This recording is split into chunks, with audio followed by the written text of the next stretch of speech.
Hello friends, எல்லோரும் நல்லா இருக்கீங்களா? நம்ம இன்றைக்கி என்ன பார்க்க போகிறோம் அப்படின்னு பார்த்தீங்கன்னா, மூங்கில் அரிசியில் பாயசம் எப்படி செய்கிறது அப்படின்னு பார்க்கலாம். இது ரொம்ப டேஸ்டி, ரொம்ப ஹெல்த்தி. மூங்கில் அரிசி அப்படிங்கிறது எங்கே கிடைக்கும் அப்படின்னு பார்த்தீங்க அப்படின்னா, ரொம்ப இன்டீரியர் பிளேசஸில் தான் கிடைக்கும். ஸோ மலை பிரதேசத்தில் தான் கிடைக்கும். மலைவாழ் மக்கள் தான் அதை அதிகமாக யூஸ் பண்ணுவாங்க.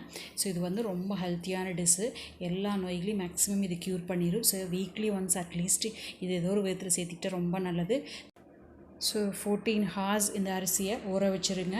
ஸோ அதுக்கப்புறம் நான் ஒரு கைப்பிடி எடுத்திருக்கேன். 14 ஹார்ஸ் ஊற வச்சு நல்லா ஒரு சொம்பு தண்ணி ஊற்றிக்கோங்க. அதாவது ஒரு கைப்பிடி எடுத்திருக்கீங்கன்னா அதில் வந்து எவ்வளோ மேக்ஸிமம் தண்ணி ஊற்ற முடியுமோ அவ்வளோ மேக்ஸிமம் தண்ணி ஊற்றிக்கோங்க. நல்லா வந்து கொதிச்சதுக்கப்புறம் இந்த மாதிரி நல்லா ட்ரை ஆகி நல்லா வெந்து கிடைக்கும். ஸோ நல்லா வந்து கொஞ்சம் மசிச்சு விட்டுக்கோங்க. ஸோ பாயசத்துக்கு அப்போ தான் டேஸ்ட்டு நல்லாயிருக்கும். நல்லா இந்த மாதிரி வெந்ததுக்கப்புறம் ஸோ 1 டம்ளர் பால், ஓகேங்களா? இப்போ அந்த கன்சிஸ்டன்சி பாருங்கள். இதுக்கு தேவையான அளவு இப்போ ஒரு டம்ளர் அரிசி இருக்கிற மாதிரி இருந்துச்சுன்னா 1.5 டம்ளர் பால் ஊற்றிக்கோங்க. நல்லா கொதிக்க விட்டு ஓரளவுக்கு ஒரு 5 மினிட்ஸ் நல்லா கொதிக்க விடுங்க. சிம்லேயே வச்சு தான் நான் பண்ணியிருக்கேன்.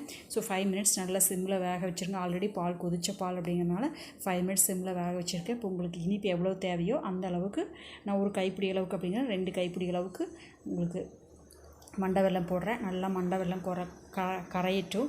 சூப்பராக இருக்கும் இந்த டேஸ்ட்டு. குழந்தைங்க வந்து சூப்பராக சாப்பிடுவாங்க. ஸோ ரொம்ப ஹெல்த்தியான டிஷ்ஷு கொடுக்கலாம் உங்களுக்கு.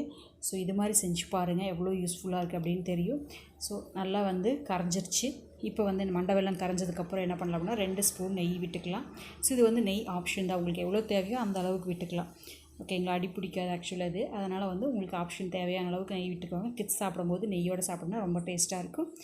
ஸோ இது ஒரு 1 மினிட் விட்டுட்டு அதுக்கப்புறம் நம்ம எப்பவும் போல் முந்திரி திராட்சை இருக்குது இல்லைங்களா?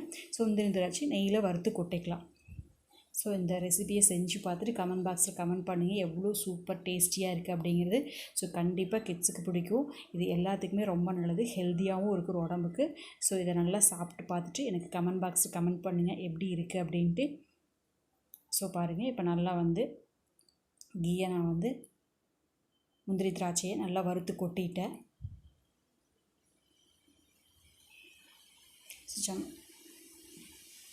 கொட்டியாச்சு. அவ்வளோதான். இது ஒரு 2 மினிட்ஸ் இருந்து ஆஃப் பண்ணிக்கலாம். இப்போ வந்து பாயசம் ரெடி ஆச்சு. சேவிங் பவுலில் ஊற்றி நம்ம வந்து சர்வ் பண்ணிடலாம். ஸோ உங்களுக்கு இந்த வீடியோ பிடிச்சது அப்படின்னா இந்த மாதிரி ஹெல்த்தி டிஷ்ஷஸ் வேணும் அப்படின்னா நம்ம சேனலை சப்ஸ்கிரைப் பண்ணுங்கள். உங்களோட ஃப்ரெண்ட்ஸுக்கு யூஸ்ஃபுல்லாக இருக்குது அப்படின்னா அவங்களுக்கு ஷேர் பண்ணுங்கள். ஏன்னா வந்து ஹெல்த்தி டிஷ்ஷஸ் வேணும் அப்படிங்கிறவங்க நிறைய தேடிட்டுருப்பாங்க. ஸோ அவங்களுக்கு யூஸ்ஃபுல்லாக இருக்குது அப்படிங்கிறதுக்காக தான் டே டு டேயில் நான் என்ன செஞ்சிட்ருக்கேனோ அதை ஒவ்வொரு ரெசிபியாக எடுத்து என் குழந்தைக்கு சொல்லிக் கொடுப்பேன். அப்படியே உங்களுக்கு வீடியோவாக போட்டுட்ருக்கேன். ஸோ உங்களுக்கு பிடிச்சிங்கன்னா லைக் பண்ணுங்கள், ஷேர் பண்ணுங்கள், சப்ஸ்கிரைப் பண்ணுங்கள். தேங்க்யூ ஃபார் வாட்சிங். Have a healthy life.